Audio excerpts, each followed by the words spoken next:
दुपारी रेडी वगैरे झालो, बॅगमध्ये कपडे, चार्जर वगैरे भरला आणि निघालो मामाकडे. थोडं लवकर निघालो होतो कारण गाडीचा चेन सॉकेटचा आवाज येत होता.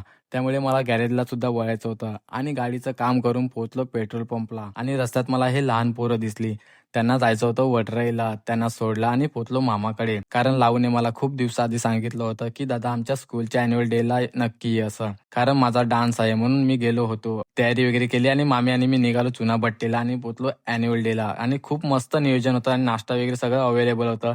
साऊंड सिस्टीम, लाईट वगैरे खूप भारी होत्या. त्यानंतर मोठे मामा आणि मामींना घ्यायला गेलो सातपाडी स्टॉपवर. खूप मस्त मस्त डान्स होते म्हणजेच आपल्या देशाच्या सीमेवर असणारे आपले जवान आणि देशाचे क्रिकेटर आणि विविध संस्कृतीवर शाळेच्या विद्यार्थ्यांनी डान्स घेतले होते. त्यानंतर शेवटच्या 2-3 डान्स अगोदर लावूचा साऊथ इंडियन डान्स होता. त्यानंतर शेवटचे आपले कोळी नृत्य हे सुद्धा होते. ह्या कार्यक्रमाची शोभा वाढवण्यासाठी बोईसरची सर्वात मोठी युट्यूबर फूडी रंजिता ह्या सुद्धा तिथे आल्या होत्या. कारण ह्यांची मुलगी सुद्धा ह्या शाळेत शिकत होती. आणि घरी आलो, जेवलो, आईस्क्रीम वगैरे खाल्लं आणि असा होता आपला आजचा दिवस. भेटूया आपण पुढच्या ब्लॉगमध्ये.